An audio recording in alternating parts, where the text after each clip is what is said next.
आप सभी का स्वागत है हमारे इस साप्ताहिक सत्संग में। और आज हमारे बीच हैं डॉक्टर आचार्य विनय विद्यालंकार जी। आप आजकल गुरुकुल कांगड़ी में जो हैं वह संस्कृत विभाग को देख रहे हैं। और हमारे जो विदेश से लोग जुड़ते हैं उनको विशेष इस टॉपिक के लिए इंटरेस्ट हुए हैं। वैदिक वैदिक वे ऑफ लाइफ, वैदिक जीवन का मार्ग कैसा होना चाहिए, किस प्रकार से वैदिक व्यक्ति होते हैं और उनकी जीवन शैली किस प्रकार से होती है, ये आज इससे पर्दा उठने वाला है। और मैं अधिक ना बोलता हुआ क्योंकि विनय विद्यालंकार जी आपके लिए नए नहीं हैं और समय इनका बहुत मुश्किल से मिलता है। अब विदेशों में भी इनके जो हैं वह वर्चुअल स्टार्ट हो चुके हैं। अमेरिका में, ऑस्ट्रेलिया, कनाडा में, कई देशों में आप बिजी रहते हैं। तो मैं उनसे कहूंगा कि अगले 45 से 50 मिनट तक अब कार्यक्रम जो है वह आपके स्तर पर चलेगा जी। आचार्य विनय विद्यालंकार। ओम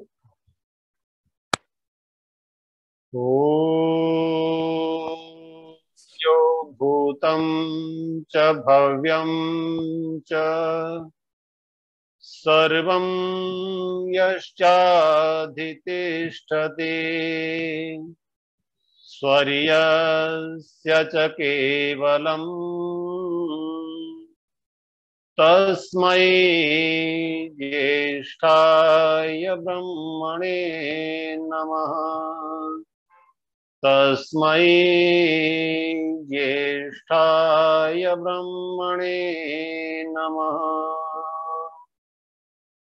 अखण्डादानन्दान्निगमहिमा शैलेन्द्रशिखरात् प्रभूता भूतानां जनिलय पिता शंकर गुरो दयानन्दस्येयं सकलभुवनायामृतपदं दिशन्ति गीर्गङ्गा जनित शिव संगा विजयते। जनित शिव संगा विजयते। ओम शांति शांति शांति। आर्य समाज डिफेंस कॉलोनी दिल्ली के तत्वावधान में आयोजित इस साप्ताहिक सत्संग के कार्यक्रम में उपस्थित आर्य समाज डिफेंस कॉलोनी के यशस्वी ऊर्जावान प्रधान आदरणीय डॉक्टर अजय चौहान जी, आर्य समाज के मंत्री, बहुत ही ऊर्जावान टंकारा ट्रस्ट, डीएवी और अनेक संस्थाओं को अपना पूरा समय दे रहे आदरणीय अग्रज भ्राता श्रीमान अजय सहगल जी टंकारा वाला, इस कार्यक्रम में जुड़े हुए मेरे सभी वयोवृद्ध आदरणीय सम्माननीय सुधी श्रोतागण, उत्तराखंड हल्द्वानी से जुड़े हुए भारत सरकार के पूर्व निदेशक उद्योग के आदरणीय श्री पी एल आर्या जी, आर्य समाज के बहुत ही स्वाध्यायशील कर्मठ संरक्षक एवं सभी सुधी श्रोताओं में बंधुओं, बहनों, युवा साथियों, आपके बीच जब चर्चा करने बैठता हूं तो मुझे स्वयं को बहुत साध कर और अपने को एक तुला पर तोल करके बातचीत करने का प्रयास रहता है, क्योंकि इतने बड़े बड़े सुधी श्रोतागण, चिंतक, मनीषी, विद्वज्जन आपके समाज से जुड़े हुए हैं। भारत के कोने कोने से एवं अन्य देशों से आपके इस कार्यक्रम में जुड़ते हैं। विषय है कि आखिर मनुष्य जीवन का मार्ग ये वेदों में जिस प्रकार से व्याख्यायित है, वैदिक जीवन शैली को किस प्रकार से हम जी सकते हैं और अपने जीवन को किस प्रकार से उन्नति, यश, प्रतिष्ठा, सुख, समृद्धि इस सब के साथ जी सकते हैं। जब हम वैदिक जीवन पद्धति की बात करते हैं तो ये यात्रा दो तरह से चलती है। एक है बाह्य बाहरी यात्रा जो दिखने वाली है, और दूसरी है आभ्यंतर अंतर की यात्रा। मैं अगर इसे बहुत ही तकनीकी भाषा में कहूं तो एक इस शरीर रूपी रथ का जो बाह्य मटेरियल जो स्ट्रक्चर है वह है, और दूसरा इस मटेरियल स्ट्रक्चर को व्यवस्थित और ऑर्गेनाइज करने वाला जो चेतन तत्व है। और इन दोनों के बीच में जो न तो मटेरियल में आते हैं और न चेतना में आते हैं, वो कौन कौन से कारक हैं, कौन कौन से सहयोगी तत्व हैं जो हमारी जीवन यात्रा को सफल बनाते हैं। प्रायः हमारे जीवन में दो प्रकार के द्वंद्व देखे जाते हैं। जीवन द्वंद्वों से जुड़ा हुआ है, भरा हुआ है। कभी सुख है, कभी दुख है, कहीं हानि है, कहीं लाभ है, कहीं मान है, कहीं अपमान है, कहीं जय है, कहीं पराजय है। अब इन दोनों के द्वंद्व में जब जीवन चलने लगता है तो हर विचारशील मनुष्य को ये इच्छा होती है कि प्रभु ऐसा मार्ग बताओ जिसमें दुख ना आए, जिसमें हानि ना आए, जिसमें अपमान ना आए, जिसमें पराजय ना आए, कभी मैं पराजित ना होने लगूं। ये सब प्रत्येक मनुष्य की भावना और कामना रहती है कि मैं सुख ही सुख में जीऊं। प्रश्न यह है, ये जो द्वंद्व हमको दिखते हैं, सुख और दुख, आखिर इनका जो मेन रीजन है, कारण है, वो क्या है? क्या ये जीवन यात्रा, यदि हम नास्तिकों की बात को मान लें और ये कहें कि अभी जन्म से प्रारंभ हुई है और मृत्यु तक है, इससे पहले कुछ नहीं था और मृत्यु के बाद कुछ नहीं है, तो बड़ा कठिन विषय हो जाता है। फिर प्रश्न उठता है कि अगर ये सब जन्म से ही प्रारंभ हुआ है तो फिर ये सुखी, अति सुखी, उससे भी बहुत अधिक सुखी, और दुखी, बहुत दुखी, अति दुखी, ये सब कैसे है?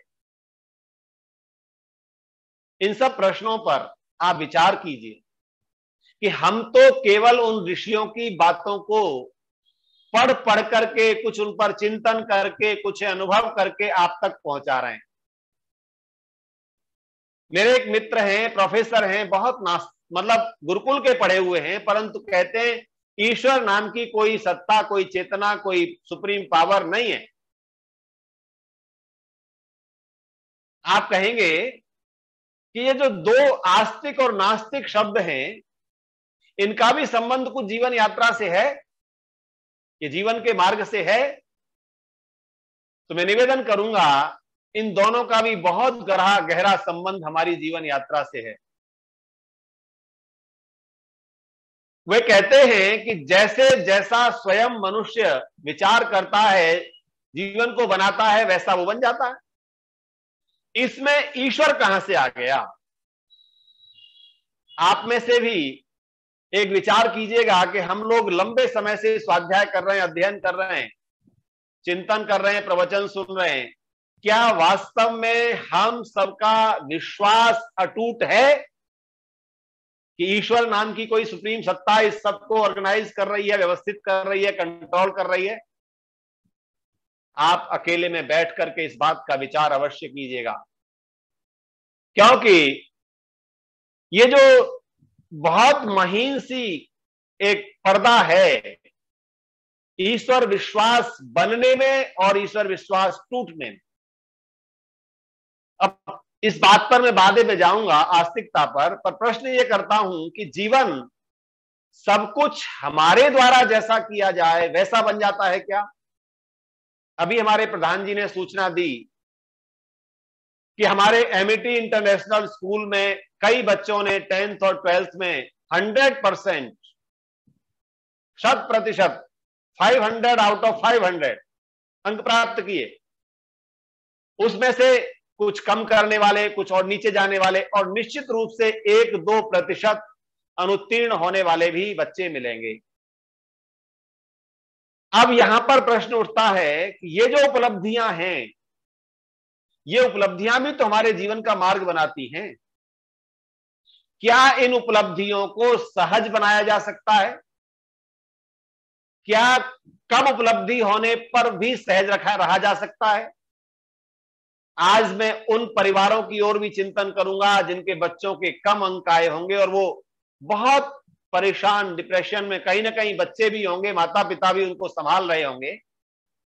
ये द्वंद्व आपको प्रत्येक क्षेत्र में दिखेगा। व्यापार में भी ये द्वंद्व दिखेगा, बहुत लाभ होने पर हर्ष होगा, हानि हो जाने पर बहुत मातम, परेशानी, दुख, कष्ट होगा। क्या हम कोई ऐसा मार्ग जीवन का चिंतन कर पाए हैं जिसे हम यथार्थ में स्वीकार भी करते हों? ध्यान दिए, केवल प्रवचन में, स्वाध्याय में, चर्चा में बातें बहुत अच्छी लगती हैं, पर क्या इन विषयों को सहज होने के लिए हमने यथार्थ में भी स्वीकार किया है? वैदिक जीवन पद्धति, पहला पॉइंट दूंगा, पूर्णतः यथार्थ पर आधारित है। और इस यथार्थ पर आधारित होने के लिए हमारे ऋषियों ने छोटी छोटी बातों से लेकर बड़े बड़े सिद्धांतों की स्थापना की। चाहे वो वेद मंत्रों के माध्यम से हम परमात्मा का ज्ञान कहते हो, चाहे उस वेद मंत्रों की व्याख्या में लिखे गए हमारे जो ग्रंथ हैं, चाहे वो उपनिषदें हो, आरण्य ग्रंथ हो, स्मृति ग्रंथ हो, भारतीय दर्शन हो, इन सब ग्रंथों में जो चर्चाएं हैं वो अनुभव पर आधारित है। और कपोल कल्पित ग्रंथों की मैं बात नहीं कर रहा हूं, जिन्होंने केवल हमें कल्पना लोक में सैर कराई है, यात्रा कराई है। यथार्थ लोक हमें जिस ओर ले जाता है वो ये कहता है कि इस जन्म से पहले भी अनेक जन्मों की यात्रा ये आत्मा, जो सोल है, चेतना है, वो कर चुकी है। और उस आत्मा की अनेक जन्मों की यात्रा में उसके द्वारा किए गए कर्मों का एक अकाउंट है। आपने अनेक योग दर्शन पर होने वाले व्याख्यानों में श्रवण किया होगा कि आखिर वो अकाउंट हमें क्या क्या देता है। क्योंकि मैंने एक बात छेड़ी है आपके बीच, जो लोग ये मानते हैं कि जन्म से मृत्यु तक यही जीवन है, इससे पहले भी कुछ नहीं था, इसके आगे भी कुछ नहीं है। क्योंकि एक चार्वाक नाम का व्यक्ति से ऋषि कहा गया।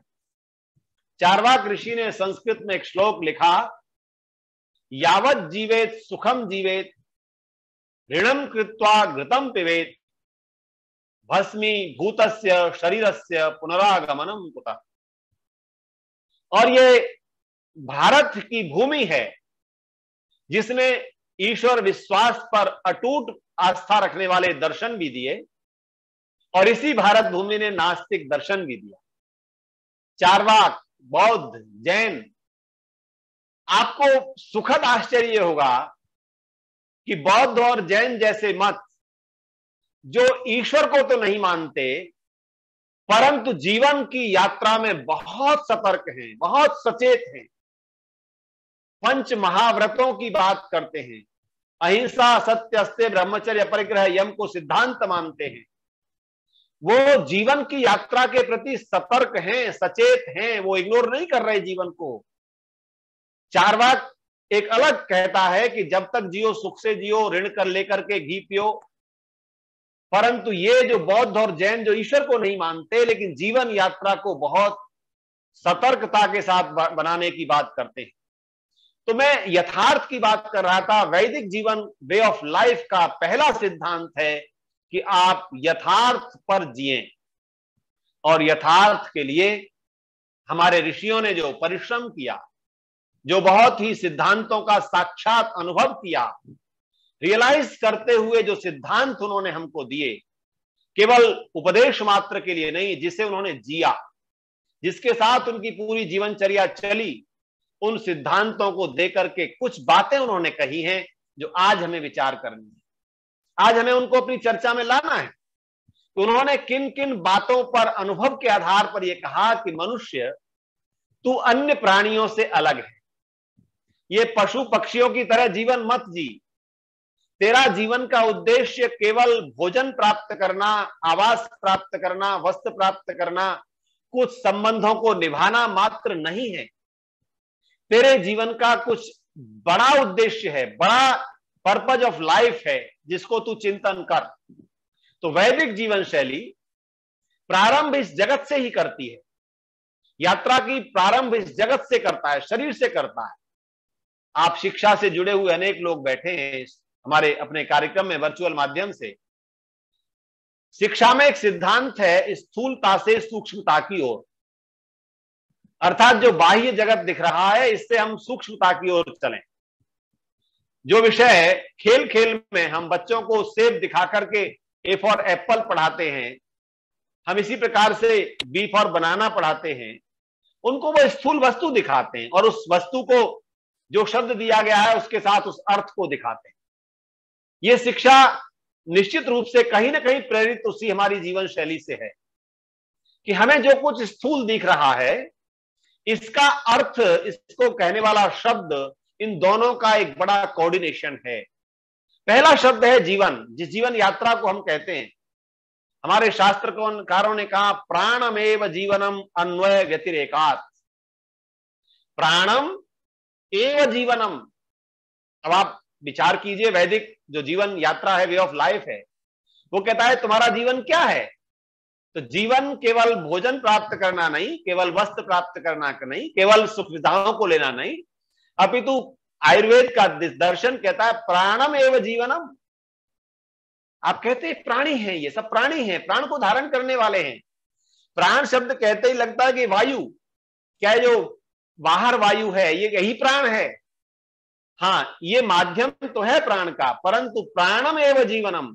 हमारा दर्शन कहता है कि यदि तू जीवन को जीना चाहता है तो अपने जीवन को पहले इस स्थूलता से, पहली जो सूक्ष्मता है, तेरा ये शरीर जिस शक्ति के कारण चल रहा है वो शक्ति है प्राण शक्ति, और तू प्राण शक्ति का चिंतन कर। अच्छा विचार कीजिए आप, क्योंकि हम जो दिखता है उसको मानते हैं। पिछले 20-25 वर्ष में एक क्रांति हुई है और वो क्रांति है मनुष्य को प्राणायाम से जोड़ना। ऐसा नहीं है कि विद्या वेदों में नहीं थी, ऐसा भी नहीं है कि हमारे ऋषियों ने इस पर कोई काम नहीं किया, परंतु अज्ञानवश, व्यवधानवश, बहुत लंबे अंतराल में इससे दूरी बनने के कारण हम उस दर्शन की प्राण शक्ति से, प्राणायाम से, योग की, समाधि की क्रियाओं से, अष्टांग योग से कुछ अपरिचित से हो गए थे, और उसे परिचित कराने का श्रेय हमारे संतों को, स्वामी जी को, सन्यासियों को, विद्वानों को जाता है। स्वामी रामदेव जी का नाम लेने में कोई मुझे संकोच नहीं कि उन्होंने से पूरा पब्लिक प्लेटफॉर्म पर प्रस्तुत करके बताया कि देखो प्राण महत्व है। उन्होंने वेद के एक मंत्र को कहा वाता वही भेषजा, अर्थात ये प्राण शक्ति ही आयु है। तो जीवन के लिए पहला जो इंटरनल हमें अपनी जर्नी प्रारंभ करनी है, जीवन यात्रा को बाह्य से थोड़ा अंदर को ले जाना है, तो पहला है प्राण पर। आप सुधी श्रोता हैं, आप अनेक बार इन चीजों को सुनते हैं, पढ़ते हैं कि हमारे जीवन को पंचकोशीय कहा जाता है। विज्ञान में भी आप पढ़ते हैं कि एक कोशीय जीव हैं, द्विकोशीय हैं, त्रिकोशीय हैं, पंचकोशीय हैं। और ये पंचकोशीय जो मनुष्य जीवन है, इसकी यात्रा को एक पहला कोश है अन्नमय कोश, अर्थात ये जो स्थूल ढांचा हमें और आपको अपना दिखता है, इसे कहा जाता है वैदिक जीवन शैली में अन्नमय कोश। और कहा गया है शरीरम आद्यम खलु धर्म साधनम। आयुर्वेद का ऋषि कहता है कि ये शरीर, आप जिस धर्म की चर्चा कर रहे हो, जिस सुख की चर्चा कर रहे हो, जिस शांति की चर्चा कर रहे हो, जिस दुख से छूटने वाली मुक्ति की चर्चा कर रहे हो, उनका पहला कोई साधन है तो वो है शरीर। इसलिए मैंने कहा था कि वैदिक जीवन शैली यथार्थ की जीवन शैली है। हम उन लोगों की चर्चा नहीं कर रहे जिन्होंने इस धरती से अलग, इस पृथ्वी लोक से अलग एक स्वर्ग लोक की कल्पना कर ली है। मैं कई बार ऐसे ऐसे विद्वान, वैज्ञानिक, चिकित्सक, तकनीक ज्ञान रखने वाले लोगों के संपर्क में आता हूं। मैं देखता हूं कि उन्होंने तकनीकी शिक्षा बहुत उच्च स्तर की ली है, लेकिन इस तकनीकी शिक्षा के साथ कितने अंधकार में दूसरा पक्ष जीवन का चल रहा होता है।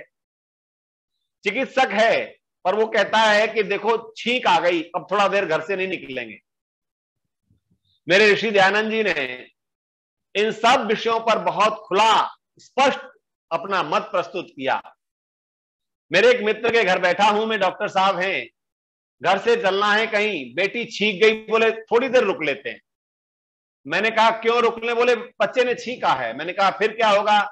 कि बोले छींकने के बाद तुरंत नहीं चलते हैं। मैंने कहा आप तो आयुर्वेद, आप मेडिकल के डॉक्टर हैं, तो छींकने का जो कारण है वो शारीरिक है या कोई दैवीय कारण है? बोले नहीं, कारण तो शारीरिक है, पर इसकी मान्यता है, परंपरा है। अब आप सोचिए, एक चिकित्सक है, जानता है कि शरीर में छींकने की क्रिया हमारे श्वसन तंत्र में आ गई बाधा को किसी प्रकार के उसको बाहर निकाल देती है आदमी, ठीक है, लेकिन वो कहां जी रहा है? बात चिकित्सा की है, पढ़ाई चिकित्सा की है, पर छींकने को एक ऐसी चीज से जोड़ा जा रहा है। इसी प्रकार से हमारे अनेक ग्रंथों में स्वर्ग की कल्पनाएं की गई। हमारा, जिसे हम हिंदू समाज, पौराणिक समाज कहते हैं, वो स्वर्ग के नाम पर कहता है कि वहां पर दूध की नदियां बहती हैं, वहां पर अप्सराएं हैं, वहां पर ये सब कुछ है। कठोपनिषद में भी चर्चा जब आती है, आचार्य यम और नचिकेता का संवाद चलता है, तो वहां भी ये भाव कहीं ना कहीं आ रहा है। नचिकेता को यम कहते हैं कि तुम ये मत पूछो कि आत्मा की यात्रा कैसे चलती है, ये मत पूछो कि मृत्यु के बाद आत्मा का क्या होता है, ये मत पूछो कि ये आत्मा मोक्ष कैसे प्राप्त करता है। तुम तो बहुत सारे स्त्रियां ले लो, पशु ले लो, हाथी ले लो, अशर्फियां ले लो। अब आप सोचिए, उपनिषद की कथा में भी समय पर संसार में चलने वाले उन आकर्षणों की चर्चा कहीं ना कहीं आ जा रही है कि बहुत सारी स्त्रियां लेने पर वह सुख मिलेगा। आप सोचिए, ऐसी कल्पनाएं स्वर्ग के नाम पर की जा रही हैं। क्या उन्होंने यथार्थ जीवन शैली का कहीं चिंतन किया? ऋषि दयानंद जी इसलिए बहुत महत्वपूर्ण है, बहुत उनकी सोच हमारे लिए उपयोगी है। ऋषि ने कहा स्वर्ग नाम विशेष सुखम। हम अपनी जीवन यात्रा को ऐसी बनाएं कि जिसके परिवार में विशेष सुख रहता हो, जिस चर्चाओं में आनंद की अनुभूति होती हो, जिनके संबंधों में एक दूसरे की उन्नति से हर्ष होता हो, जिसमें हम किसी को अच्छी उपलब्धि प्राप्त करने पर एकदम प्रसन्न होकर के और उसके साथ अपनी खुशी साझा करना चाहते हैं। ये जो भावनाएं हैं, इसी को स्वर्ग कह रहे हैं ऋषि दयानंद। और स्वर्ग की यात्रा करनी है तो जीवन को स्वर्ग बनाने का सूत्र वैदिक पुस्तकों में दिया गया। आपने जो आर्य समाज से जुड़े हुए मेरे सुधी श्रोतागण हैं, पंडित चमुपति एमए, जिनके विषय में आपने पढ़ा होगा, उन्होंने एक पुस्तक लिखी है वैदिक स्वर्ग। अवसर नहीं है कि मैं उसकी बहुत बड़ी चर्चाएं इस 45-50 मिनट में करूं, लेकिन आप चिंतन कीजिए, पढ़िएगा वैदिक स्वर्ग को। तो ये जो जीवन की यात्रा है, इसको स्वर्ग की यात्रा बनाना है, इसको स्वर्गमय बनाना है। तो पहला, फिर अपनी बात पर ले चलता हूं, इस अन्नमय कोश से प्राणमय कोश में प्रवेश करना वैदिक जीवन मार्ग है। मैं प्रतिदिन की दिनचर्या को इस प्रकार से बनाऊं कि मुझे यदि शरीर रूपी साधन को स्वस्थ रखना है, शरीर रूपी साधन में बीमारियों, रोगों को नहीं आने देना है, शरीर रूपी साधन को कूड़ादान नहीं बनने देना है, शरीर रूपी साधन में जो कुछ मिला उसको खाकर भरने की योजना नहीं बनानी है, तो फिर मुझे इस प्राण शक्ति पर चिंतन करना पड़ेगा। क्योंकि वेद के अनेक मंत्रों में इस जीवन यात्रा के लिए प्राण को साथी बताया, प्राण को स्वामी बताया। नमो प्राणाय यस्मिन् वसे सर्वम प्रतिष्ठितम। वहां कहा जा रहा है कि मेरे प्राण को नमस्कार है, जो जिसके वश में सब कुछ है। तो जीवन को अन्नमय कोश से प्राणमय कोश में ले जाने की यात्रा वैदिक जीवन, वे ऑफ लाइफ है। अब मैं प्राणों पर चर्चा करूं तो 5 प्राण, 5 उपप्राण, प्राण, अपान, व्यान, समान, उदान, नाग, कूर्म, कृकल, देवदत्त, धनंजय, इन 10 प्राणों की साधना हमारे जीवन को सुखद बनाती है। ठीक है, आज आप केवल कपालभाति, अनुलोम विलोम, भ्रामरी, उज्जाई, शीतली, शीतकारी कर रहे हैं, पर उनके साथ साथ इन पांचों प्राण और पांचों उप प्राणों को जीवन में ऊर्जा के साथ धारण करने की जीवनचर्या ही वैदिक जीवनचर्या है। अब इन प्राणों की अगर आप स्थान देखें, प्राण जो नाभि चक्र से इधर उधर रहता है और चक्र को उठाता है, नीचे ले जाता है, ये प्राण है। अपान जो हमारे शरीर के वायु, मलमूत्र आदि के निस्सारण में काम करता है, वो अपान है। उदान बैठने, लेटने, उछल कूद करने में, दौड़ धूप में वायु जो कार्य करती है, हमारी ऊर्जा को संचरित करती है, वो उदान है। व्यान जो शरीर में रसादि चक्र लगते हैं, उनको गुल्फादि जोड़ों संधियों में, हमारे जोड़ों में संधियों में जो प्राण रहता है उसको हम व्यान कहते हैं। और समान सर्व शरीरवर्ती है, पूरे शरीर में ये समान प्राण रहता है। तो वैदिक जीवन यात्रा को सुखद बनाने के लिए पांचों प्राणों को अपने अपने स्थान पर चिंतन करते हुए ऐसी ऊर्जा से युक्त रखना कि शरीर के प्रत्येक सेल्स में ऑक्सीजन पहुंचे। ये तो प्राण की हो गई। आगे हम बढ़ते हैं क्योंकि तेजी से अपनी चर्चा को बढ़ाऊंगा। अब इसी प्राणमय कोश से अगला कोश आता है मनोमय कोश। वैदिक जीवन यात्रा अंदर को चल रही है, साधन इसको बाहर से मिल रहे हैं, लेकिन इसका ऊर्जा स्रोत अंदर है। और मैं इसे दो शब्दों में कहूं तो अन्नमय कोश से आनंदमय कोश की यात्रा वैदिक जीवन यात्रा है। और यह जीते जी हमें आनंदमय कोश में जाने का कार्यक्रम बनाना होगा। यदि हम अपने जीवन को सदैव हर्ष और आनंद में देखना चाहते हैं, मैंने कहा जीवन में आने वाला दुख भी हमें हर्षित कर सकता है, आने वाला कष्ट भी हमें प्रसन्न कर सकता है। क्या ऐसी जीवन शैली बनाने की इच्छा है? क्या अभिलाषा है? आदरणीय भ्राता अजय जी जानते हैं कि पिछले 2 वर्षों से मेरे एक अंग में एक ऐसा विकार आया है कि जो मुझे चलने फिरने देने में भी बहुत कष्ट करता है। और जब मुझे सामने व्यक्ति मिलते हैं, वो पूछते हैं, अरे डॉक्टर साहब, अरे आचार्य जी, ये क्या हो गया आपको?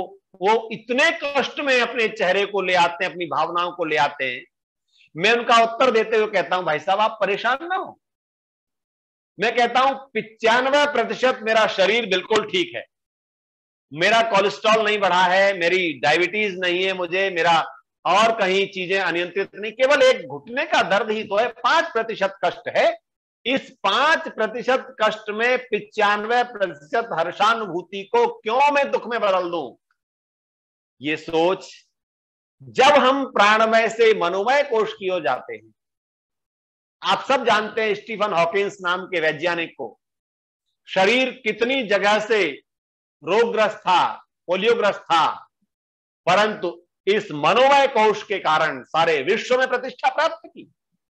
तो क्या हम अपनी जीवन शैली में वैदिक आस्तिकता को लाते हुए आशावादी बन सकते हैं? प्रश्न यह है कि वैदिक आशावाद क्यों? क्योंकि वेद ने मुझे यह बताया है।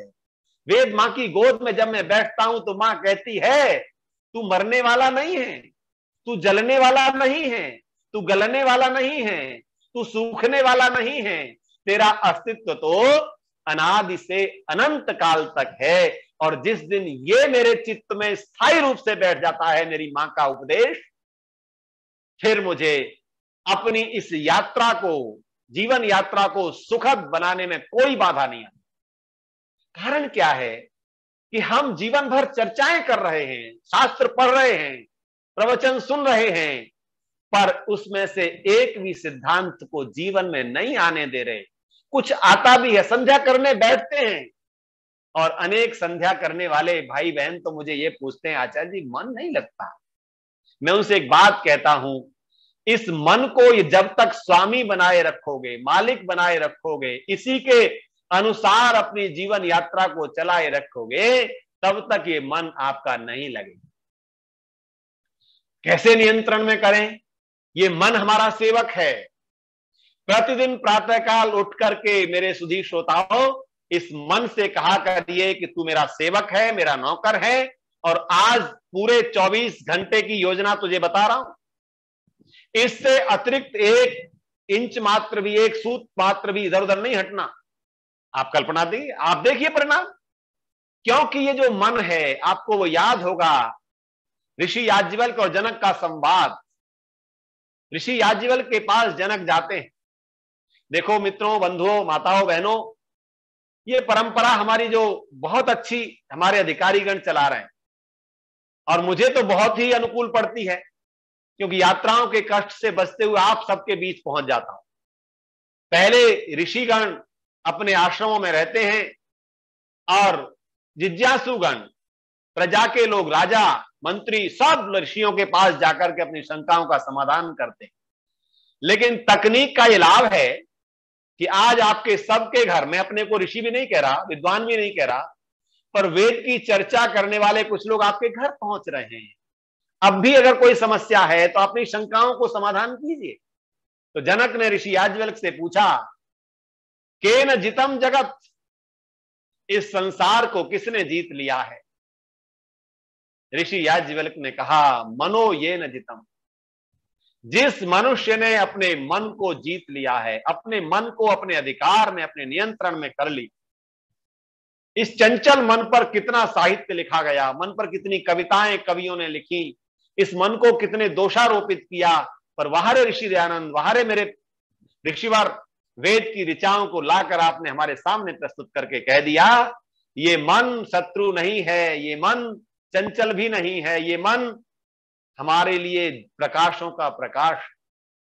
यज्जाग्रतो दूरमुदैति दैवम तद सुप्तस् भैवैति दूरम गमं ज्योतिषाम ज्योतिरेकम तन्मे मनः शिव संकल्पमस्तु। मेरे मित्रों, बंधुओं, इस मन को मित्र बनाना है, और जो मित्र बन जाता है ना, वो हमारे अधिकार में होता है। आप सोचिए, मित्र के लिए मित्र जान देने को तैयार रहता है। शास्त्र कहते हैं, प्राणमय से अपनी यात्रा को मनोमय में ले जाइए, और संकल्प विकल्पात्मकम जो मनः कहा गया है दर्शन में, इस संकल्प और विकल्प वाले मन को प्रयास कीजिए कि अच्छे संकल्पों वाला बन जाए। करना पड़ेगा। इस मन की चंचलता को रोकने के लिए पहला जो सूत्र बताया इससे पहले, प्राण वाला, प्राणायाम के द्वारा ऋषि दयानंद जी लिखते हैं कि इस मन की चंचलता प्राणायाम के द्वारा ही नियंत्रण में आती है। चले वातम चले चित्तम निश्चले निश्चलम भवेत। जब प्राण हमारे नियंत्रण में नहीं होता, ओंकार का उच्चारण कितनी बार करते हैं आप लोग? मैं आपसे निवेदन कर रहा हूं, प्रतिदिन प्रातःकाल कम से कम 11 या 21 बार, 108 बार तक ओंकार का उच्चारण करिए। अपनी आप उस साधना को बढ़ाएंगे, 20 सेकंड, 25 सेकंड, 30 सेकंड, 35, 40 सेकंड तक आपकी ओंकार की ध्वनि जैसे ही बढ़ती जाएगी, आप सोचिएगा आपका मन धीरे धीरे नियंत्रण में आता जाएगा। उद्गीत साधना को हमारे शास्त्रों ने बहुत महत्व दिया। तो मैं प्रैक्टिकल कुछ बातें आपके साथ साझा कर रहा हूं। हम प्रतिदिन ओंकार के उच्चारण को प्रातःकाल के पवित्र वातावरण में, सायंकाल जहां कहीं भी आप प्राणायाम के लिए बैठते हैं, इसको ओंकार के साथ, और जब ओंकार श्वास भर करके आप उच्चारित करें, आप वयोवृद्ध भी हैं तो आप देखेंगे कि आपके अंदर एक नई ऊर्जा का संचार है। तो मन को साधने के लिए प्राण को साधना आवश्यक है, और मन की शक्तियों को स्वाध्याय आदि के द्वारा सात्विक बनाना आवश्यक है। हमारे ऋषियों ने जीवन के जो 3 मार्ग बताए हैं, सात्विक, राजसिक और तामसिक, अब यह निश्चय हमें करना है कि हमारा जीवन सात्विक रहे। कितना सात्विक अनुपात हो, कितना राजसिक हो, कितना तामसिक, स्वतः अपने आप चलता है। तो सात्विक बनाने को प्रयास करना है। सात्विक जीवन यात्रा बनानी है तो हमें मन को साधना में, हमारे मन को, जो मैंने कहा ऋषि याज्ञवल्क्य ने कह दिया, मनो ये न जितम। एक बात और ऋषि याज्ञवल्क्य से जनक ने पूछी, ये सब उपनिषदों में कथाएं आती हैं, कानी मित्राणी, हमारे मित्र कौन हैं? तो राजा जनक को ऋषि याज्ञवल्क्य कहते हैं, निजेंद्रियाणी, हमारी इंद्रियां ही हमारी मित्र हैं। फिर राजा जनक ने पूछा, के शत्रवः, हमारे शत्रु कौन हैं? उसका उत्तर भी राजा जनक को ऋषि याज्ञवल्क्य ने दिया, निजेंद्रियाणी। आप विचार करें, हम कैसे, शास्त्रों की परंपरा हमें दी है ऋषियों ने। ऋषि कह रहे हैं कि शत्रु कौन है। जब पूछा जिज्ञासु जनक ने तो कहा निजेंद्रियाणी, हमारी इंद्रियां। मित्र कौन है तो बोले ये भी हमारी इंद्रियां।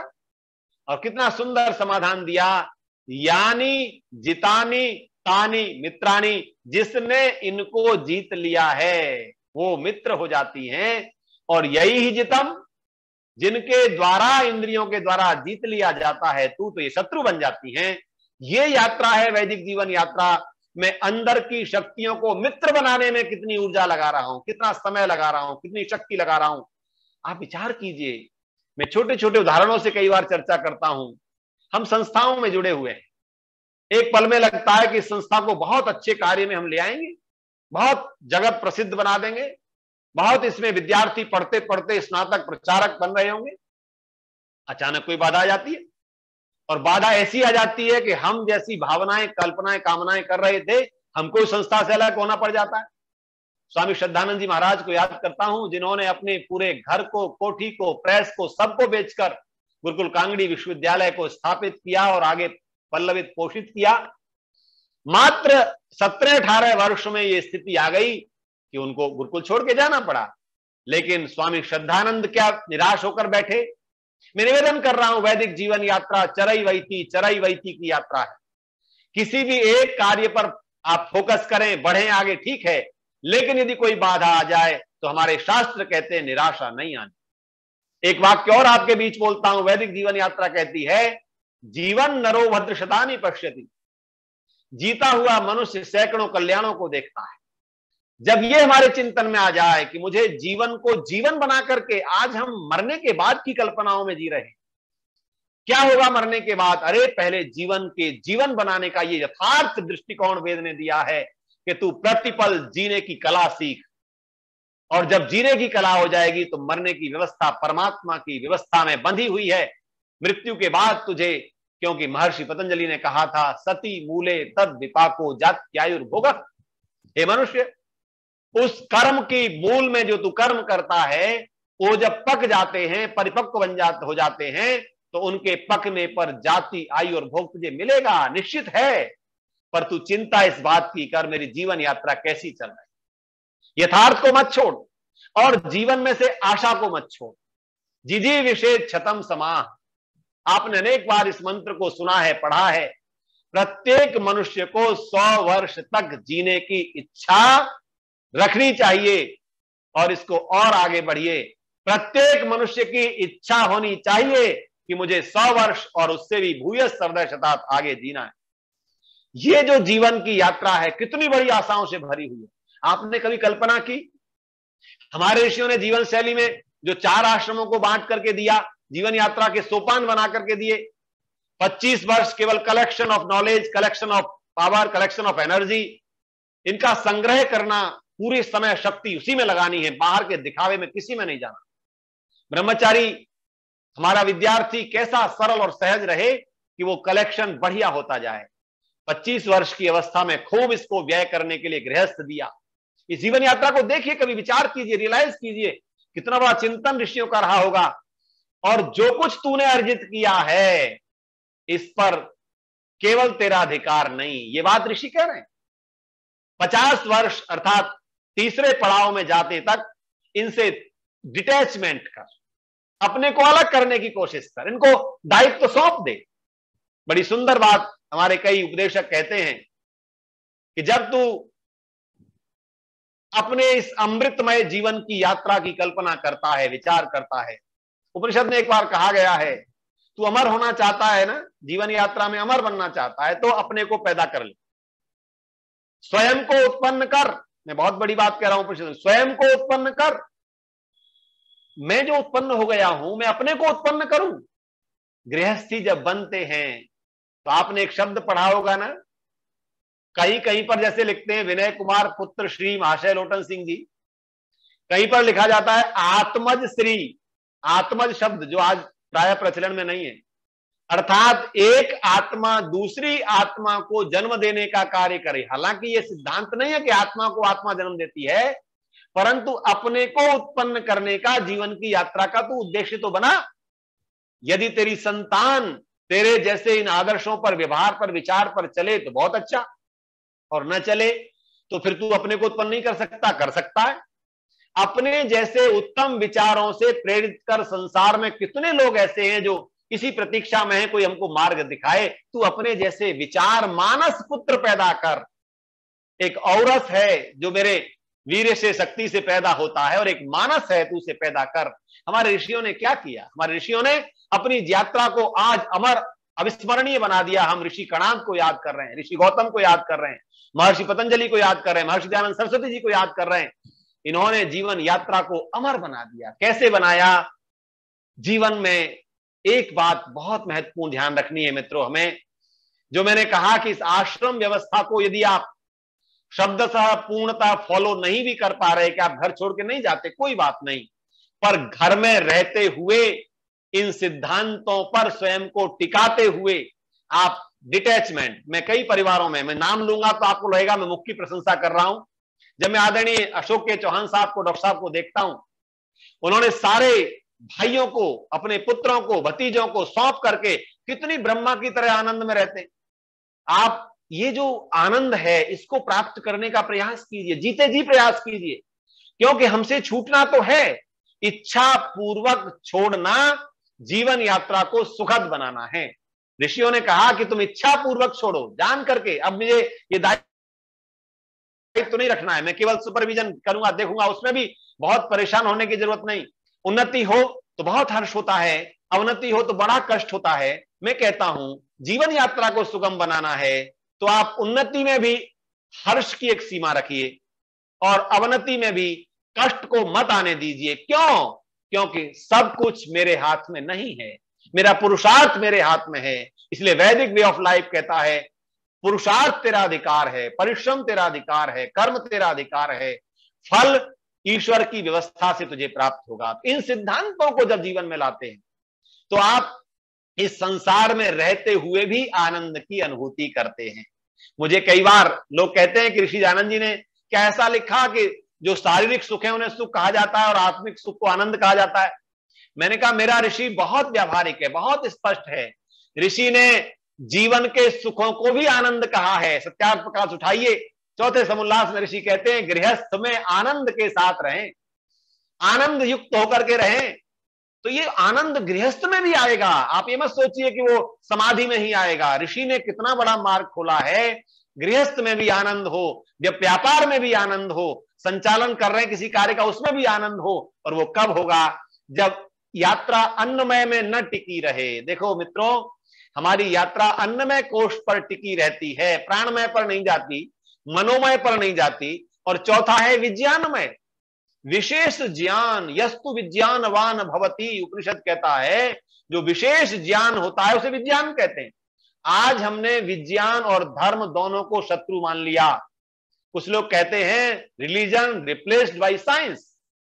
ऋषि दयानंद कहते हैं religion and science both are equal, both are parallel, both are coordinate, दोनों अपने साथ समन्वय किए हुए हैं। इन दोनों को जब समन्वय के साथ हम लेकर चलते हैं तो हमारा असली आत्मविज्ञान जागता है और वो जीवन यात्रा को सुखद और सफल बनाता है। तो मैंने, समय हो रहा है, आगे ज्यादा नहीं बढ़ूंगा। आदरणीय भ्राता अजय चौहान जी दिख रहे हैं मुझे। मैं ये निवेदन करूंगा कि जो जीवन यात्रा को यथार्थ पर लाता है, जो जीवन यात्रा को ही स्वर्गमय बनाने में अपनी रुचि दिखाता है, जो जीवन यात्रा को संग्रह और त्याग इन दोनों के साथ जोड़ करके चलता है, जो कुछ मुझे मिला है ये केवल मेरे लिए नहीं, इस भाव को जागृत करता है। और एक बात कहना चाहूंगा, जो परिवार के प्रति समर्पित रहता है, समाज के प्रति समर्पित रहता है, राष्ट्र के प्रति समर्पित रहता है, मानवता के प्रति समर्पित रहता है, वही ईश्वर के प्रति समर्पित हो सकता है। आज जो समाज विकृतियों से भरा पड़ा है, ईश्वर का नाम लेकर के राष्ट्र को बांटा जाए, समाज को बांटा जाए, द्वेष फैलाया जाए, तो आप इन बातों पर भी चिंतन करें। वैदिक वे ऑफ लाइफ कहता है कि अपने समर्पण को छोटे से बढ़ाते हुए बड़े तक लेते जाइए। अपने डिवोशन को, अपने डेडिकेशन को आप सेल्फ में लाइए, परिवार में लाइए, समाज में लाइए, राष्ट्र में लाइए और पूरे विश्व के कल्याण की बात सोचिए। ये वे ऑफ लाइफ है। मेरा कोई कार्य ऐसा न हो जिससे समाज, राष्ट्र और मानवता कलंकित होती हो। ये वे ऑफ लाइफ है। मेरा कोई चिंतन ऐसा ना हो जो मुझे सेल्फिशनेस, संकोच में ले जाता हो। ये वैदिक वे ऑफ लाइफ है। यथार्थ में चलने वाली वैदिक वे ऑफ लाइफ है। शरीर से आत्मा की यात्रा तक पहुंचाने वाली वे ऑफ लाइफ है। तो पांचवा जो कोश है, आनंदमय कोश, राता आनंद जी जुड़े हैं कि नहीं? मैं उनको नमन करता हूं यदि जुड़े हों। तो आनंदमय कोश तक जाने के लिए ये अन्नमय कोश से प्रारंभ हुई यात्रा है। तो वैदिक वे ऑफ लाइफ है, शरीर हमको मिला है, इसके मार्ग से आनंद की अनुभूति करनी है और प्रति पल प्रत्येक कार्य में हम आनंदित रह सकते हो, ऐसा जीवन शैली को बनाना वैदिक वे ऑफ लाइफ है। तो मैंने बिखरी बिखरी कुछ चर्चा की है, प्रयास किया है कि हम तथ्य तक जा पाएं। आगे आदेश होगा तो इस क्रम को आगे बढ़ा सकते हैं। अन्नमय कोश, प्राणमय कोश, मनोमय कोश, विज्ञानमय कोश, आनंदमय कोश, और यही हमारे पंच व्रतों पर जाएगा। व्रत हमारे जीवन का धारण करने वाले तत्व हैं, संकल्प हमारे जीवन के कवच हैं।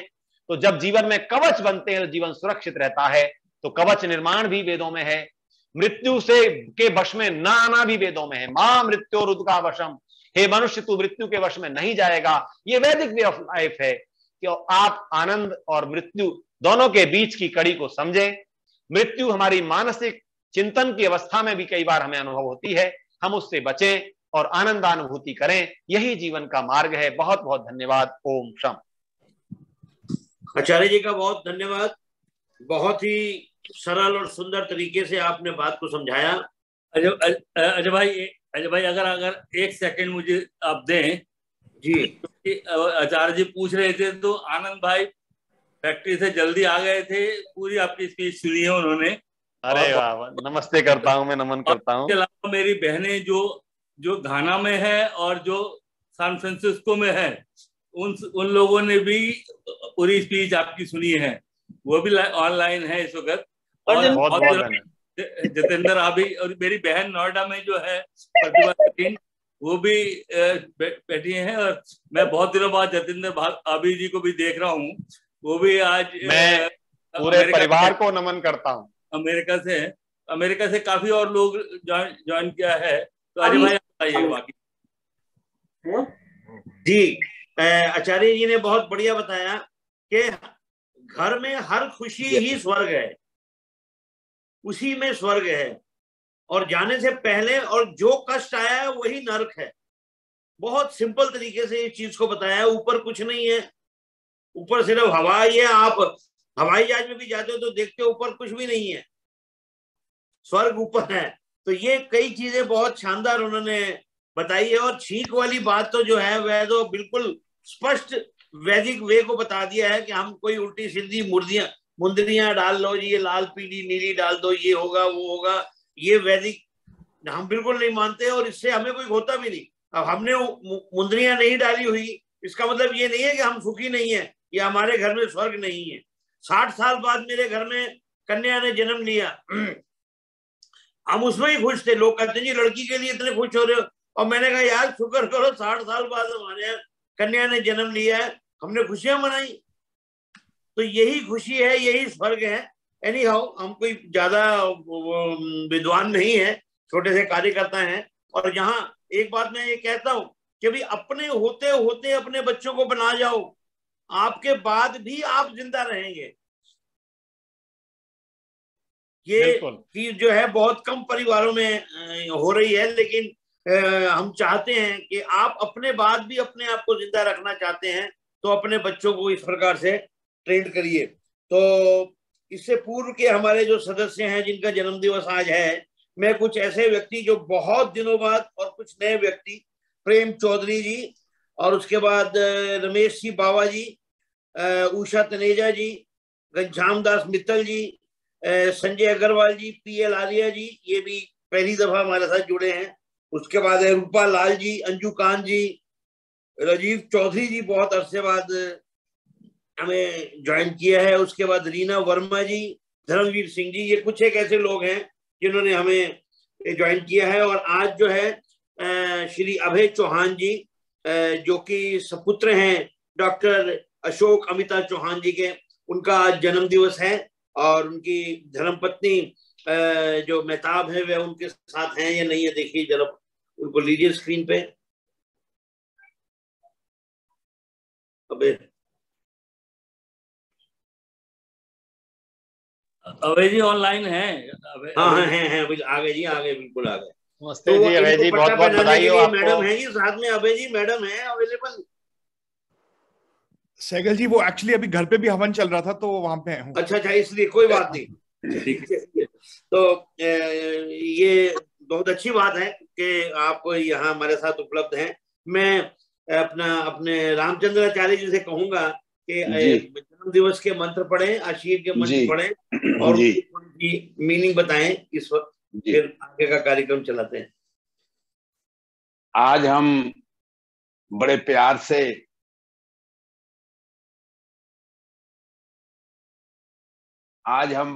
से आदरणीय अभय चौहान जी का जन्मोत्सव मना रहे हैं। मेरी आवाज आ रही है?